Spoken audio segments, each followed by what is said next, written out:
2 లక్షల లంచం తీసుకుంటూ జీహెచ్ఎంసీ డిప్యూటీ కమిషనర్ ఏసీబీ అధికారులకు పట్టుబడ్డ ఘటన రాజేంద్ర నగర్ జీహెచ్ఎంసీ సర్కిల్ కార్యాలయంలో చోటు చేసుకుంది.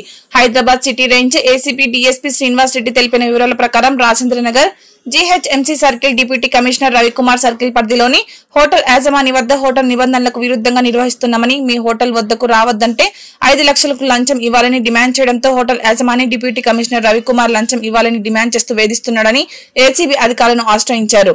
5 లక్షల లంచంలో 2 లక్షల రూపాయలు శుక్రవారం ఇస్తానని ఒప్పందం కుదుర్చుకుని Rajendra Nagar GHMC circle deputy commissioner Ravikumar కు హోటల్ యాజమాని చెప్పాడు. దీంతో సాయంత్రం జీహెచ్ఎంసీ సర్కిల్ కార్యాలయంలోని డిప్యూటీ కమిషనర్ ఛాంబర్ లో రవికుమార్ 2 లక్షల లంచం తీసుకుంటుండగా రెడ్ హ్యాండెడ్ గా పట్టుకోవడం జరిగిందన్నారు. అనంతరం సర్కిల్ కార్యాలయంతో పాటు తన కారులో కూడా తనిఖీలు నిర్వహిస్తున్నామని అన్నారు. కేసు నమోదు చేసి అరెస్టు చేసి రిమాండ్ కు తరలించడం జరుగుతుందని అన్నారు.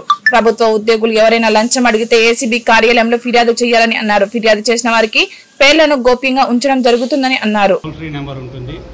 ఎవరైనా కానీ 1064 నెంబర్కి కాంటాక్ట్ చేస్తే తెలంగాణ మొత్తంలో ఏ రేంజ్కి సంబంధించిందైనా కానీ వాళ్ళు కరెక్ట్ చేస్తారు. మేము డిఎస్పీతో మాట్లాడతాము, వెంటనే యాక్షన్ తీసుకోవడం జరుగుతుంది. సార్, రవికుమార్ ఎందుకు డబ్బులు డిమాండ్ చేశాడు? ఒక ఫుడ్ కోర్టులో ఏదో ఇర్రెగ్యులారిటీస్ ఉన్నాయని చెప్పేసి అతన్ని పిలిపించి సతాయిస్తున్నాడు. ఆయనతో పాటు ఆయన మాటలు ఏంటంటే, నాకు కొన్ని డబ్బులు మీడియా వాళ్ళు కూడా అడుగుతున్నారు, మీడియా వాళ్ళకు కూడా ఇవ్వాలని మీడియాను అడ్డం పెట్టుకొని ఆయన డబ్బులు అడుగుతున్నారు అనేది మాకు తెలిసింది. అది దాని గురించి వెరిఫై చేస్తున్నాం. ఇంకా ఈ క్రమంలోనే ఏంటంటే ఇవాళ తీసుకురాగానే ఆయన డబ్బులు తీసుకోవడం. అంటే నిజంగా మరి మీడియా వాళ్ళు ఏమైనా డిమాండ్ చేశారా సార్? అది వెరిఫై చేయాలి. డీసీ ఒక్కరే ఉన్నారు, ఇంకోరు ఉన్నారు? డీసీ ఒక్కరే. సార్, ఎంత డిమాండ్ చేసిండు? ఎంత ఇచ్చారు? 5 లక్షలు డిమాండ్ చేశాడు. ఇవాళ ఆయన దగ్గర 5 లక్షలు వెళ్ళలేదు. 2 లక్షలు వస్తే తీసుకొచ్చి ఇవ్వడం.